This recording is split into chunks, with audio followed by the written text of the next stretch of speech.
You are now listening to Wave a Sound. Welcome to episode 48 of Versus Mike History. I'm your host, Michael History. Be sure to like, follow, and subscribe to the podcast wherever you choose to listen. And if we are on a preferred platform, let us know and we'll do our best to change that. For exclusive first looks at Versus Mike History, follow and subscribe to Versus Mike History on the Fanbase app. And for any further information, go to versusmikehistory.com. Black people need some peace. White people need some peace. And we are going to have to fight. We're going to have to struggle. We're going to have to struggle relentlessly to bring about some peace, because the people that we're asking for peace, they're a bunch of megalomaniac warmongers, and they don't even understand what peace means. And we've got to fight them. We've got to struggle with them to make them understand what peace means. Bobby Seale is going through all types of physical and mental torture. But that's all right, because we said even before this happened, and we're going to say it after this, and after I'm locked up, and after everybody's locked up, that you can jail revolutionaries, but you can't jail a revolution.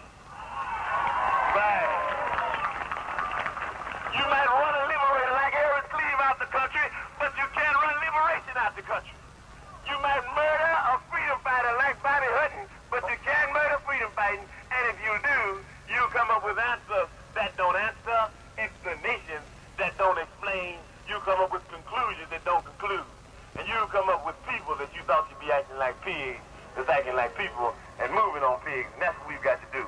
So we're going to see about Bobby, regardless of what these people think we should do. Because school is not important and work is not important.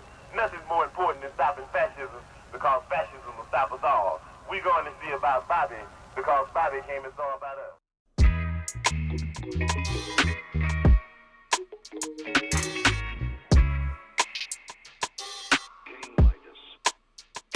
And I'm so tired, yeah, all I need is good vibes. Shit ain't right on this side, yeah, all my niggas dying and the president be lying. I got Zop in this raw, I wanna fly, put the Zaza in the sky.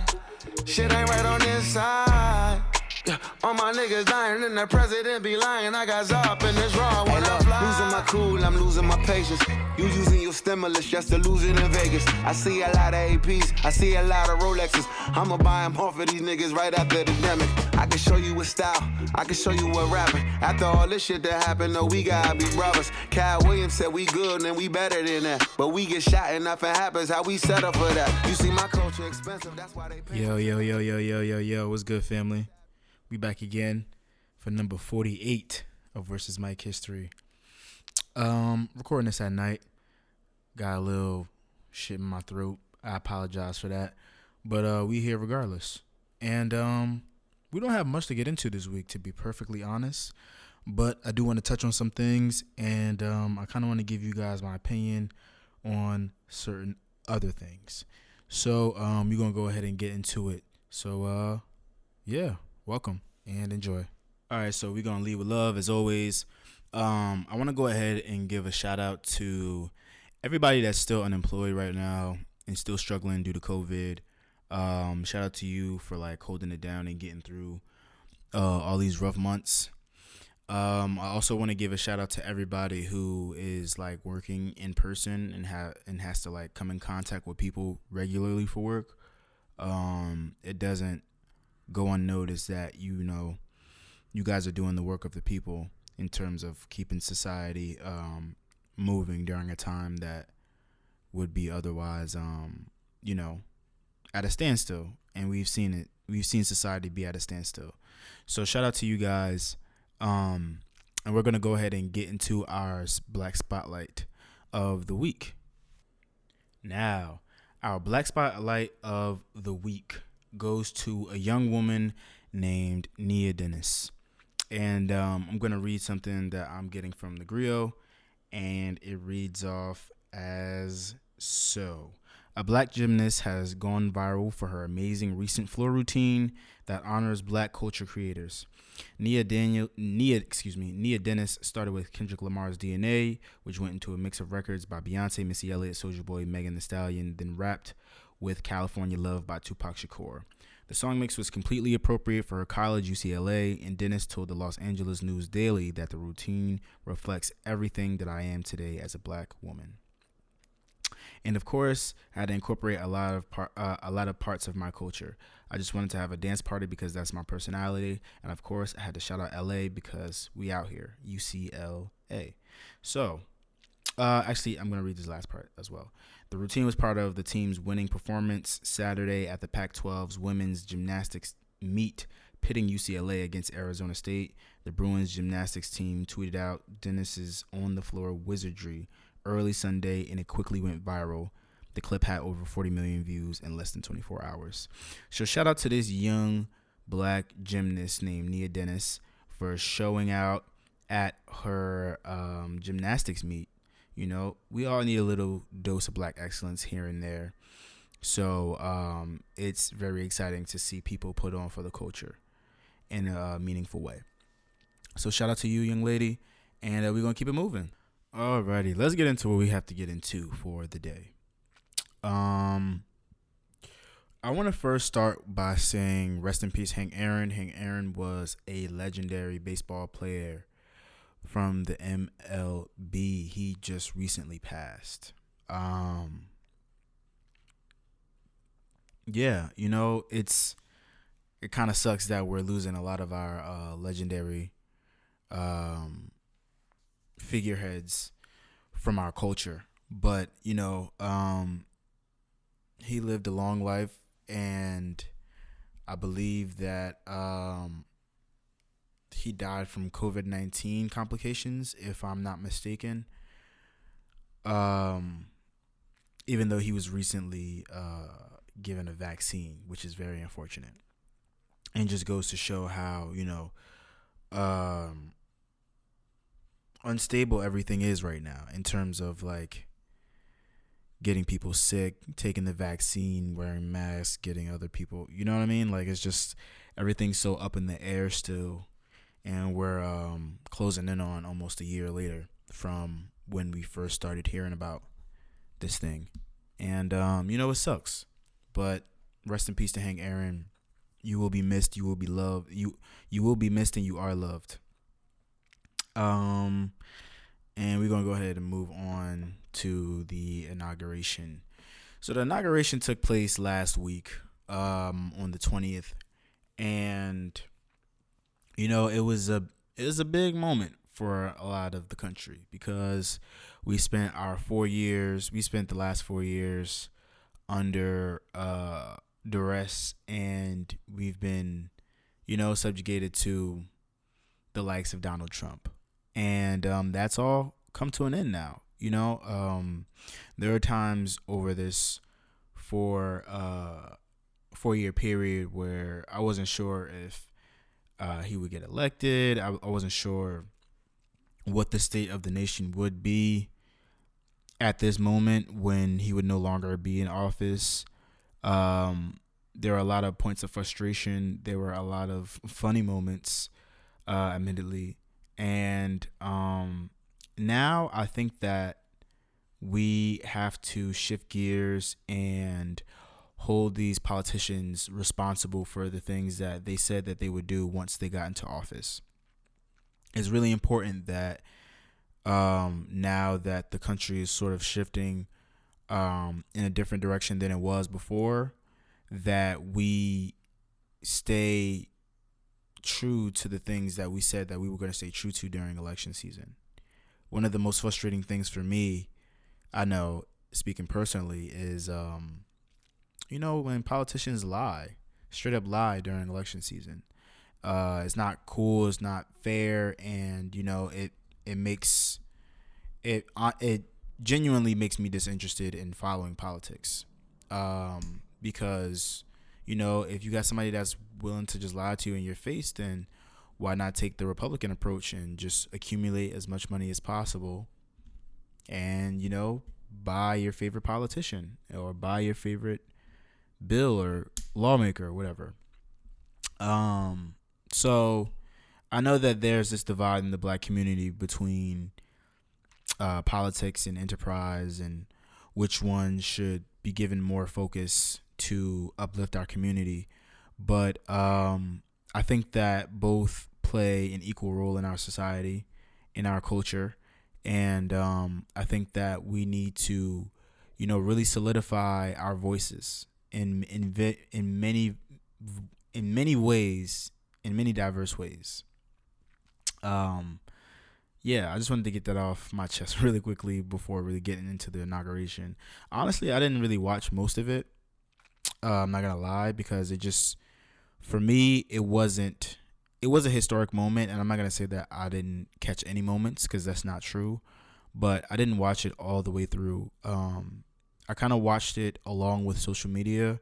So, and what social media was touching on mostly was people's outfits, such as Dr. Joe Biden, Michelle Obama, Barack Obama, Joe Biden briefly, the fact that Kamala Harris's stepson was wearing Dior ones at the inauguration, Kamala Harris's outfit herself, and of course Bernie Sanders and his homemade gloves and brown jacket that is currently still viral on social media, which is very surprising. And I said on Twitter earlier today being Monday, because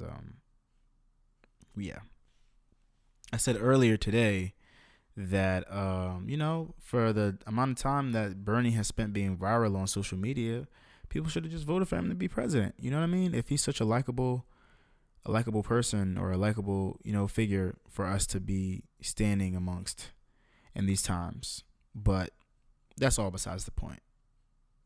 The point is that we gathered to see a white man and his first black, first South Asian first woman vice president enter the office. And it was pretty cool, seeing Kamala enter the office, because it's just a role that hasn't been occupied by someone of color and by a woman ever. So to see the types of things that she brings to the office from that perspective, I'm not gonna lie, it's a little exciting.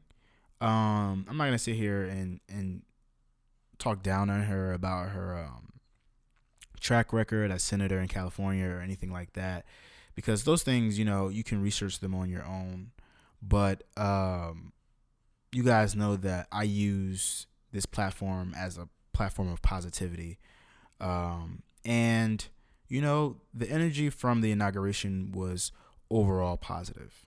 And for that, I am highly grateful, because, we've been seeing a lot of violent moments in the country recently. And it's just unnecessary. We as a people have seen violence, so it's nothing new.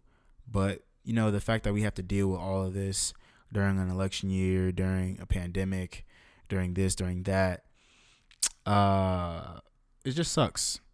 But, all in all, the transition was peaceful, and we're here now. So it's time to start making real change. And let's go ahead and keep it moving. For the next topic, I want to talk about Verzuz. So Keisha Cole and Ashanti sat down for their very, very, very long-awaited Verzuz that took place on January 20. It was on Saturday, and January 23rd, and or was it? No, it was the 21st. Excuse me, it was on Thursday, and the Verzuz was dope. It was dope for a moment, or is dope really the right word I'm looking for? The Verzuz was interesting, is what I'll say. First, I want to start by saying that this was supposed to take place over a month ago, in the month of December 2020. So it got pushed back because Ashanti got COVID-19, so the show had to be pushed back, and then there was a new date. That date got canceled again, and now we were there for the third time, which it seemed like it wasn't going to happen again. But all in all, through and through, we were able to experience the Verzuz that was long awaited. Keisha Cole ended up arriving about an hour and a half. Well, I don't want to put it all on Keisha Cole, but I will say that the battle did not start for an hour and a half after the announced time, and that's just not cool. I mean, we all got that colored people time joke that we keep in our back pockets, but for an event to start an hour and a half after it was announced, it would start after it was already delayed twice, is kind of wild. But regardless, we got the verses that we were told that we were getting, and it was dope. Personally, I think that Ashanti won, not because Keisha Cole has the lesser records or the weaker records, but because of her presentation at the battle, because of her energy, because of what she played and when she played it. And she was just overall the more prepared party in this instance. And, it's kind of wild to see somebody losing a versus when they have the better records. But it's very possible. It's very, very possible. So I want to give a shout out to Ashanti for holding it down. And shout out to Keisha Cole for squashing her beef with OT Genesis and bringing him out. That was really, really dope. Because, like the beef culture in hip hop is just, and the beef culture in black culture is nuts. And, it's always dope when we can see people come together and just squash beefs that are, going on unnecessarily. So, shout out to both parties, like we got some really dope moments from that versus. And I think that overall, from this point moving on, we need to see a different structure for verses, because if they keep moving in this direction of like the classic format where people aren't showing up on time, or the rules aren't laid out completely, then people are just gonna start losing interest. So I think that the best decision is to kind of take a step back and reanalyze what's going on here and what the people actually want, because I feel like in the beginning of Versus, we got a lot of battles that we wanted to see, and since then we have not. But I'm gonna go ahead and keep it moving, and I kind of want to get into Wayne and Kodak being pardoned by Trump before Trump made his way out the White House. Trump made a number of pardons, including Steve Bannon, Kodak Black, and Lil Wayne, before leaving office. And I know that Wayne was speaking about how, you know what? I'll just keep it 100. Like, this is trash, through and through, because it sucks that we have two examples of artists who can't seem to stay out of trouble, that being Kodak Black and Lil Wayne. And these artists, all they do is seem to find any way that they can escape from the punishments of their actions just by being upper class citizens or high or rich, basically.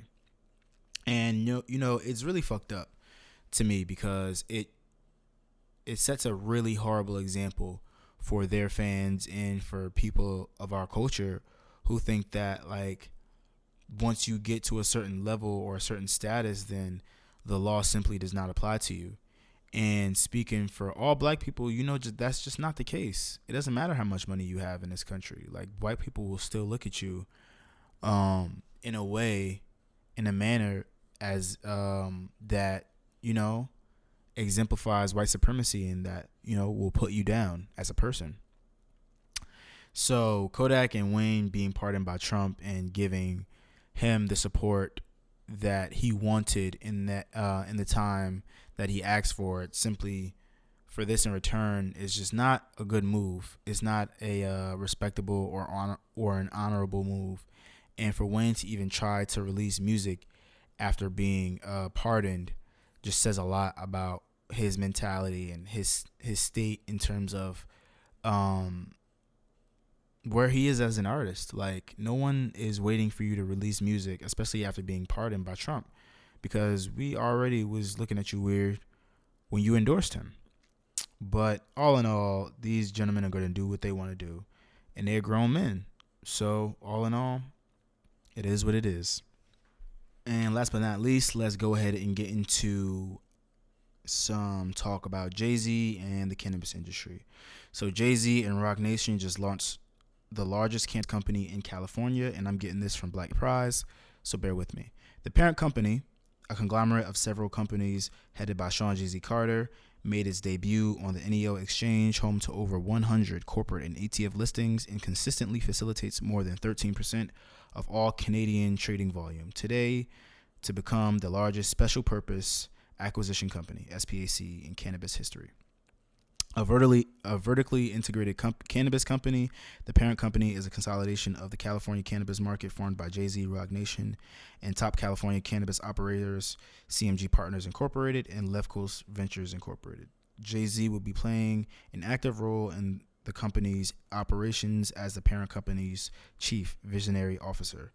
Although we can't fully redeem the injustices created by the war on drugs, we can help shape a brighter and inclusive future. The brands we will build will pave a new path forward for a legacy rooted in equity, access, and justice. We're creating something people can trust, and we're investing in our future, our people, and our communities, the businessman says in a written statement. So shout out to Hov for, consolidating and bringing a bunch of cannabis companies together to head that venture forward in California. I think that's really dope. I also read somewhere that Jay-Z would be starting a $10 million cannabis, a $10 million fund for blacks and Latinos to enter the cannabis industry, which I think is amazing. And as great as all of this sounds, because it really is, I don't really want to speak negatively about this situation, but I do want to note how crazy it is that a black man must become a billionaire and consolidate multiple companies and bring them together in order to create real opportunity in this country for black people. If not for Jay, then who else would be doing the types of things that he's doing for our people? No one. And while we can have the argument about capitalism being involved in this transaction and how it plays the part of making Hov X amount of dollars in the future, the reality is that with this new industry about to boom, we need to have some type of control, because we've, as a people, have spent so many years and decades, honestly, being terrorized by the police just for consuming this very product that has been told it has so many negative effects on us and this and that, all to learn a couple of decades later that none of it was true and all of it was propaganda in order to keep the product illegal. And now that it's at a cornerstone or a crossroad where it can become $1 billion product, or $1 billion industry rather, now it's household, family friendly, whatever the hell. And that's just not right. So shout out to Hov for trying to make black people a part of the conversation. And yeah, that's pretty much all I got for today in terms of off the topics. I don't really have that much music or TV, to be quite honest, for you guys this week. So I'll talk about a couple miscellaneous things that I've come across in that realm. So I wanted to talk about really quickly, and this could have been off the topic really, but Jamie Foxx has made history as the first black lead actor in a Pixar film ever for Soul, and is now the most streamed with 1.7 billion streams. Shout out to Jamie Foxx for holding it down at Pixar and Disney. Soul was a really good film. And, I think that in comparison to Wonder Woman, that also released on Christmas Day, it was a far better film to spend your time with. very family friendly, and more mature than most Pixar films. So go check out Soul if you haven't already. What else? I'm gonna stay on Disney for a little bit and talk about WandaVision episode 3. I won't get into it really because this is not really the place for it, but WandaVision was cool, like I kind of wanted to keep you I want to keep you guys updated on it, even though it's not really a black show, but we got black characters on the show, so whatever. Loophole, fuck it. WandaVision was cool. We spent the third episode with Wanda and Vision again. This time they are dealing with pregnancy, and essentially the couple gets pregnant out of nowhere, and they deal with trying to keep it from everyone else in the community. And we get some very, very odd details in this episode, with Geraldine coming over, her mentioning Pietro being killed by Ultron, and Wanda sending her out of whatever bubble that they're living in. We get the other black character, I can't remember his name, unfortunately. He was supposed to be trimming his hedges, and he ends up carving out his fence, because it seems pretty clear at this point that everybody here is being brainwashed. And also it's pretty cool that Vision is starting to point out all of the weird things that's going on in the community. And finally, with everything that's going on in the show, I think that we're really going to start getting those larger set pieces soon. I'm glad that Geraldine's character, who was actually Maria Rambeau, who is seen in the first Captain Marvel film, was shot out of the Westview bubble, and hopefully we get some more time with her and see what's going up with that funky chain of hers, and what's going on outside of that bubble. And I have some homework that I'm gonna hold myself to by speaking on it on air, and I have to get to watch One Night in Miami, and I have to watch that new Denzel film that is about to debut on HBO Max. I cannot remember the name of it. I want to say that it's called The Little Things. What is the name of this film? Oh yes, it's called The Little Things. So it stars Denzel Washington, Rami Malek, and Jared Leto, who are all fantastic actors. And that premieres on HBO Max on January 29th. So I'm going to watch that. I'm going to watch One Night in Miami. And one thing that I am not going to watch is the Tiger documentary, because I've been hearing so many poor things about how that documentary was produced. I thought, from the marketing campaign, that it was speaking on, early successes, how he got to be who he was, all of the dark moments in his past.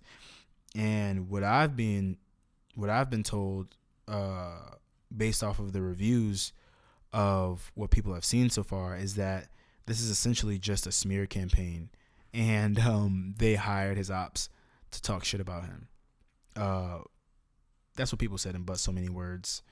And if that's what it is, then I don't want any parts of it.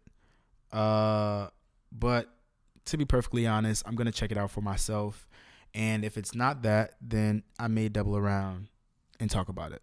But I'm gonna give those other films a shot and talk about those, just so we keep the flow going on here, because we haven't really had any entertainment news as of lately. There hasn't really been any new music dropping as of lately either. But we heading into Black History Month soon, so very exciting things coming up. And I'm gonna just leave you guys with that, because I don't really told you guys I didn't have much this week. So as always, send topics, questions, music, and movie suggestions. Follow the podcast on Twitter at VS Mike History and on Instagram at Verzuz Mike History. Follow me on Twitter at Mike History and on Instagram at Last Name History. And follow the podcast on Fanbase at Verzuz Mike History. And everything else can be found at verzuzmikehistory.com. You guys stay beautiful. You guys stay black. You guys stay wonderful. And I will see you guys next week.